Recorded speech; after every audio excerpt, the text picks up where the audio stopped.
Hello student, welcome to commerce by Harshita. तो जैसा कि मैंने अपने चैनल पे प्रिंसिपल ऑफ मैनेजमेंट की एक प्लेलिस्ट स्टार्ट की है, तो ये प्लेलिस्ट उन हर स्टूडेंट्स के लिए बेनिफिशियल है जो बीबीए के स्टूडेंट हैं या एमबीए के स्टूडेंट हैं या बीकॉम के स्टूडेंट हैं या एमकॉम के स्टूडेंट हैं या कहीं ना कहीं वो मैनेजमेंट पढ़ रहे हैं। तो उन हर स्टूडेंट्स के लिए ये प्लेलिस्ट काफी हेल्पफुल साबित होगी। ठीक है, तो अभी तक हमने इवोल्यूशन ऑफ मैनेजमेंट पढ़ा था। इवोल्यूशन ऑफ मैनेजमेंट में मैंने आपको प्री साइंटिफिक एरा बताया था, साइंटिफिक मैनेजमेंट बताया, एडमिनिस्ट्रेटिव मैनेजमेंट बताया, ब्यूरोक्रेटिक मैनेजमेंट बताया, और न्यू क्लासिकल मैनेजमेंट एरा में हम लोग बात कर चुके हैं ह्यूमन रिलेशन अप्रोच की, जो कि एल्टन मायो ने दी है। ठीक है, आज के वीडियो में हम बात करने वाले हैं बिहेवियरल साइंस अप्रोच की, और इसके आगे वाली वीडियोस में हम बात करेंगे क्वांटिटेटिव अप्रोच और सिस्टम अप्रोच की। ठीक है, तो अगर हम बिहेवियरल साइंस की अप्रोच की बात करें तो ये भी ह्यूमन रिलेशन अप्रोच की तरह माना जाता है। इसको भी बिहेवियरल साइंस अप्रोच में बस हमारा फोकस ज्यादा बिहेवियर पे रहता है, ह्यूमन बिहेवियर्स पे हम ज्यादा स्टडी करते हैं। ठीक है, ह्यूमन रिलेशन में हम इंडिविजुअल बिहेवियर की बात करते हैं, लेकिन बिहेवियरल साइंस में हम ग्रुप बिहेवियर की बात करते हैं। ठीक है, तो चलिए आगे डिटेल में हम समझते हैं बिहेवियरल साइंस अप्रोच के बारे में। वीडियो अगर पसंद आएगा तो लाइक कर दीजिएगा और ज्यादा से ज्यादा शेयर करिएगा ताकि ज्यादा से ज्यादा स्टूडेंट बेनिफिट उठा सके। ठीक है, तो चलिए हम बात करते हैं बिहेवियरल साइंस अप्रोच की। तो ये एक मैनेजमेंट स्टाइल है जो कि फोकस करती है understanding human behaviour to improve organisational effectiveness. तो ह्यूमन बिहेवियर्स को समझने के लिए कोशिश करती है या फोकस करती है समझने पे, जिससे ऑर्गेनाइजेशनल इफेक्टिवनेस इंक्रीज हो सकती है। ठीक है, it focus on the psychological and sociological process.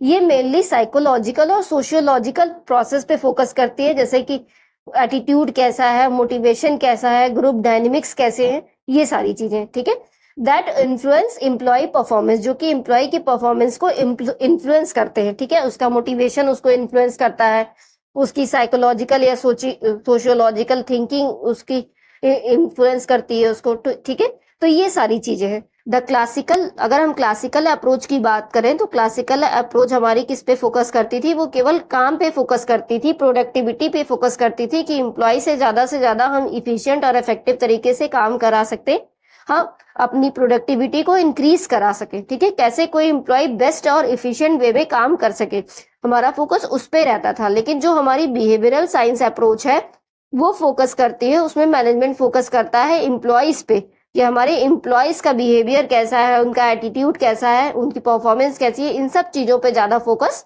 किया जाता है। ठीक है, चलिए अब आगे देखते हैं। तो behavioural science studies how people make decisions, कि पीपल कैसे फैसला ले रहे हैं, कैसे कोई डिसीजन ले रहे हैं एक रियल वर्ल्ड सिचुएशन में, उनके इमोशंस कैसे हैं, एनवायरनमेंट कैसा है, सोशल फैक्टर्स कौन कौन से हैं जो उनके डिसीजंस को इन्फ्लुएंस कर रहे हैं, इन सारी चीजों पे ज्यादा ध्यान दिया जाता है बिहेवियरल साइंस अप्रोच में। लेकिन अगर हम क्लासिकल अप्रोच की बात करें तो वहां पे ज्यादा फोकस किस पे होता है? वर्क पे होता है, एम्प्लॉय पे नहीं होता। ठीक है, वहां पे तो ह्यूमन या एम्प्लॉय वेलफेयर की कोई बात की ही नहीं जाती। ठीक है, चलिए अब हम फीचर्स की बात करते हैं, features of behavioural approach to management. ठीक है, तो अगर हम फीचर्स की बात करें तो ये फोकस करता है इंडिविजुअल पे।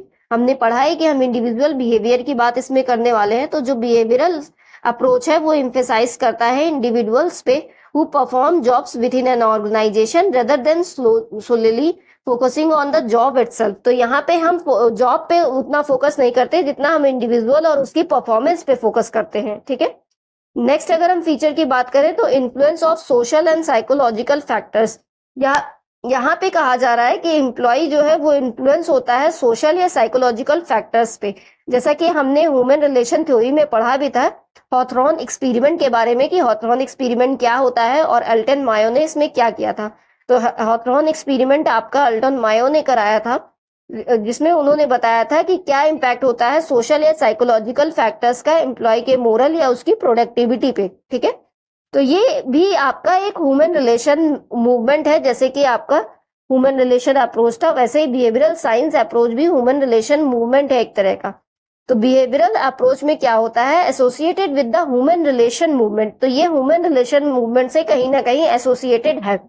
Emphasises the management involves working with and through people, तो ये ज्यादा एम्फेसिस करती है उन लोगों से या उन एम्प्लॉय से जो मैनेजमेंट के साथ वर्क कर रहे होते हैं। ठीक है, चलिए अब बात कर रहा है निग्लेक्ट ऑफ ग्रुप बिहेवियर। तो अगर हम ह्यूमन रिलेशन मूवमेंट की बात करें तो वो केवल इंडिविजुअल पे कंसंट्रेट करती थी और पूरे ग्रुप बिहेवियर को नहीं कंसीडर करती थी, लेकिन जो बिहेवियरल पैटर्न है वो ऑर्गेनाइजेशन में ग्रुप्स को कंसीडर करता है। ठीक है, ये एक बेसिक डिफरेंस है ह्यूमन रिलेशन और बिहेवियरल अप्रोच में। ठीक है, क्योंकि ह्यूमन रिलेशन केवल इंडिविजुअल पे कंसंट्रेट करती थी, लेकिन जो बिहेवियरल पैटर्न है वो ग्रुप ऑफ ऑर्गेनाइजेशन में ग्रुप ऑफ पीपल पे कंसीडर या कंसंट्रेट करता है। ठीक है, चलिए अब नेक्स्ट पॉइंट की बात करें तो डेवलपमेंट ऑफ ऑर्गेनाइजेशनल बिहेवियर। तो जब हम सीधी सी बात है ग्रुप बिहेवियर पे फोकस करेंगे तो हमारे ऑर्गेनाइजेशनल बिहेवियर भी डेवलप होंगे। ठीक है, चलिए नेक्स्ट पॉइंट की बात करें तो multi dimensional and interdisciplinary in nature. तो हमारा जो बिहेवियरल साइंस अप्रोच है वो मल्टी डायमेंशन है और इंटरडिसिप्लिनरी नेचर का है। ठीक है, तो behaviour approach is multi dimensional and interdisciplinary. It draws knowledge from various behavioural sciences. तो ये अलग अलग बिहेवियरल साइंस से नॉलेज इसमें बनाए गए हैं, जैसे psychology, sociology, anthropology, to explain and predict human behaviour. Therefore it is also known as behavioural science approach, इसीलिए हम इसको बिहेवियरल साइंस अप्रोच भी बोलते हैं। ठीक है, चलिए अब बात करते हैं advantages of behavioural approach to management. तो पहला एडवांटेज क्या है कि मैनेजमेंट के थॉट्स डेवलप हो रहे हैं, उसको बिहेवियरल नॉलेज हो रहा है कि एक एम्प्लॉय या इंडिविजुअल या ग्रुप ऑफ ह्यूमंस कैसे सोचते हैं। ठीक है, तो the behavioural approach has significantly contributed to the development of management thought by highlighting the crucial role of the human element in organisation. It recognises that managers primary deal with human beings and their success depends on effectively managing the human element।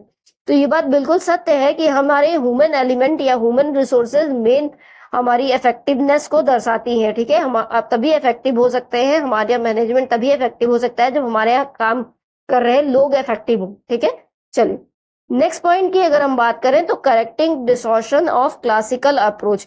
तो ये जो है behavioural approach, जो classical approach की limitations थी उनको purely correct कर रही है, क्योंकि वहां पे मैकेनिस्टिक या टेक्नोलॉजिकल नेचर की बात हुई थी क्लासिकल अप्रोच में, लेकिन यहाँ पे हम बिहेवियरल अप्रोच की बात कर रहे हैं। ठीक है, अब नेक्स्ट अगर हम बात करें तो रिकॉग्निशन ऑफ लीडरशिप की बात हो रही है। तो बिहेवियरल अप्रोच लीडरशिप को एक क्रिटिकल फैक्टर मानती है मैनेजमेंट के सक्सेस का। ठीक है, it recognises the quality of leadership and its influence on employee behaviour and performance. तो ये लीडरशिप को ज्यादा फोकस करती है और बिहेवियर और परफॉर्मेंस एम्प्लॉय के इन्फ्लुएंस करना चाहती है लीडरशिप के थ्रू। ठीक है, चलिए तो ये तो इसके कुछ एडवांटेजेस हो गए। अब हम बात करते हैं कुछ लिमिटेशंस ऑफ बिहेवियरल अप्रोच की। तो अगर हम बात करें तो ये बहुत ज्यादा ओवर एम्फेसिस कर रही है सोशल और इंडस्ट्रियल साइकोलॉजी पे। लेकिन क्या ये पॉसिबल है कि हम ज्यादा बिहेवियर पे ही ध्यान दें और चीजों को इग्नोर करें? ऐसा तो संभव है नहीं। हमें हर चीजों को देखना होता है एज अ मैनेजमेंट। हम केवल एक बिहेवियर या बिहेवियरल अप्रोच पे ही फोकस नहीं कर सकते। ठीक है, तो ये ओवर एम्फेसिस है सोशल और इंडस्ट्रियल साइकोलॉजी पे। नेक्स्ट पॉइंट की अगर हम बात करें तो discounting theory and lacking scientific validity. तो इस थ्योरी में हम बिहेवियर अप्रोच की बात कर रहे हैं, हम थ्योरेटिकल फाउंडेशन की बात कर रहे हैं, प्रैक्टिकल चीजों की या साइंटिफिक वैलिडिटी की कोई बात नहीं कर रहे हैं। ठीक है, अब नेक्स्ट पॉइंट की बात करें तो ये इकोनॉमिक डायमेंशंस और वर्क सेटिस्फैक्शन को निग्लेक्ट कर रही है। द बिहेवियरल अप्रोच में overlook the economic dimensions of work satisfaction. हम ज्यादा फोकस बिहेवियर या वर्क सेटिस्फैक्शन पे कर रहे हैं और हम इम्पैक्ट नहीं कंसीडर नहीं कर पा रहे हैं फाइनेंशियल इंसेंटिव्स को या रिवॉर्ड्स को, जिसके थ्रू हम एम्प्लॉय को मोटिवेट कर सके या उसके बिहेवियर को। ठीक है, चलिए अब नेक्स्ट हम बात करें तो short sighted perspective on conflict. The text suggests that the behavioral approach fails to recognize the creative role of conflict and take a short-sighted perspective। तो शॉर्ट टर्म के लिए तो सही है कि हम बिहेवियर पे कंसीडर करें, लेकिन लॉन्ग टर्म के लिए ये सही नहीं है। हमारा मेन फोकस क्या है? प्रोडक्टिविटी को इंक्रीज कराना, ना कि उनके बिहेवियर को स्टडी करना। ठीक है, तो इट में focus more on group oriented approach. तो इसमें ज्यादा फोकस ग्रुप ओरिएंटेड अप्रोच पे है, एंटी इंडिविजुअलिस्टिक है ये in its analysis of organisational dynamics. हम इंडिविजुअल पे फोकस नहीं कर रहे हैं, हम ग्रुप ओरिएंटेड हो गए हैं इस थ्योरी में, बिहेवियरल साइंस अप्रोच में। ठीक है, तो आई होप आपको बिहेवियरल साइंस और ह्यूमन रिलेशन दोनों के बीच का डिफरेंस क्लियर हो गया होगा, ये थ्योरीज अच्छे से समझ में आ गई होंगी।